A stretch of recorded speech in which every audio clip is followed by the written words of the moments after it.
Erica here, and today I am going to do a review of Euphoria by Lily King. This was published in 2014. It's about 260 pages long, and it is not Lily King's debut novel, but it is the first that I've ever heard of any of her work.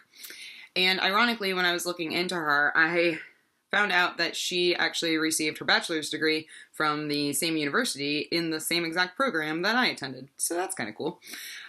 This is a historical fiction novel, and I don't usually read a lot of historical fiction. I'm not a huge fan. I'm not like a huge history reader in general. It's not really my thing. I don't know why. I'm getting a little bit more into it as I grow older, but it's never really been my thing. This novel is based on the life of Margaret Mead, who was a famous anthropologist during the first half of the 20th century.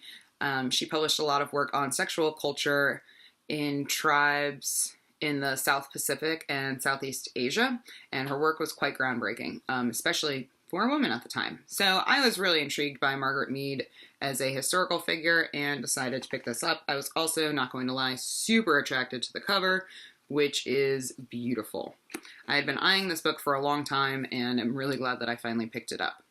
So the novel is set in New Guinea in the 1930s and revolves around the lives of three characters: Nell Stone, her husband Fen, and another anthropologist called Bankston. The novel is told from multiple points of view, so you kind of dive in with Nell Stone's perspective, but you also get Bankston's perspective, and you also get kind of a third perspective, sort of, which are Nell Stone's diary entries, which is separate from her main narrative. So these characters are in New Guinea, and they are all anthropologists researching tribes, and Nell and Bankston sort of begin a love affair. So it sort of devolves into this like love triangle story. And I hate love triangles. I really do. I think it's cliche.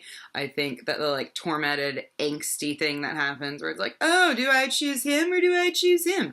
Do I choose her or do I choose him? Thing that happens is like really aggravating.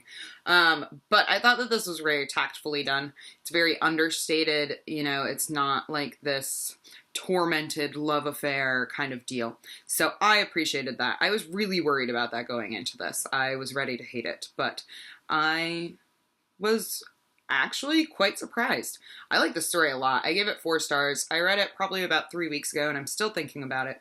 It was very immersive. It's the kind of book that made me want to go out and be an anthropologist, which I really like, books that kind of immerse you in a career, and I don't know how accurate this is, but I like it when books kind of spur interest in another topic, especially fiction books. Thematically, this book certainly questions the authority of Western culture, especially during imperialism and colonialism, and whether or not Westerners kind of had the right to force their values and deem their ways of life better than other people's ways of lives.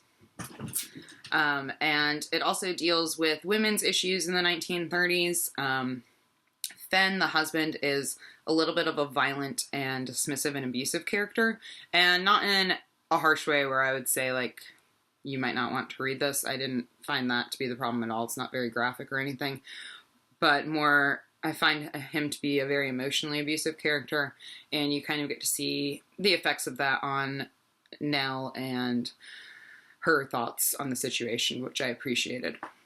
So there are some themes about kind of power dynamics and gender politics as well. So I would say overall that I really enjoy this. It is not a fast-moving story. It's not super action-based. It moves pretty slowly but steadily. I thought it was well-paced, but it definitely sucked me in and immersed me in the lives of the characters. So if you have any interest in reading this, I would highly recommend that you do. It's very accessible, and it was quite an enjoyable read.